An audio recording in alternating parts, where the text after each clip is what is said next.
Elon Musk could be taking a step back from his role in the administration. Musk is classified as a special government employee, which only lasts 130 days, but it's been widely rumored the White House could take steps to extend his role. Let's bring in ABC News senior reporter Catherine Falders for more on that. Catherine, what are you hearing?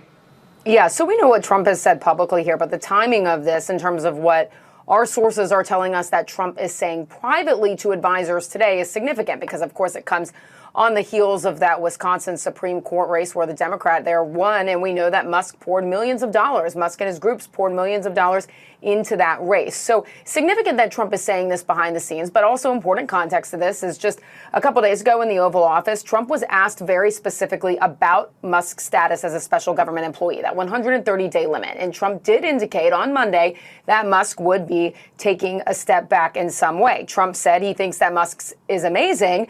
And he said, quote, but I also think he's got a big company to run. And so at some point, he's going to be going back. He wants to go back to his company. So essentially, Trump indicated there that after that limit was up, that Musk could be taking a step back. Now, look, some of Musk's defenders, according to sources that we're talking to in the White House, say that it's overblown, that Musk is being pushed out. And look, we're not saying that he's being pushed out. He could be taking a step back. You and I both know that Trump has lots of advisors inside the White House and outside the White House who he talks to every day and seeks advice from. So that will still continue. But in terms of Musk's employment status and it being up potentially at the end of May, that is obviously what seems to be a little bit uncertain at this point. And it is important context that Trump is indicating behind the scenes that Musk will take some form of step back here.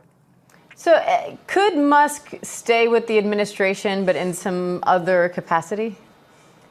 Look, anything is possible. This gets back into our discussion about his status as a special government employee. I'm not sure, at least right now, that he will, unless the White House extends that in some way or he goes somewhere else in government.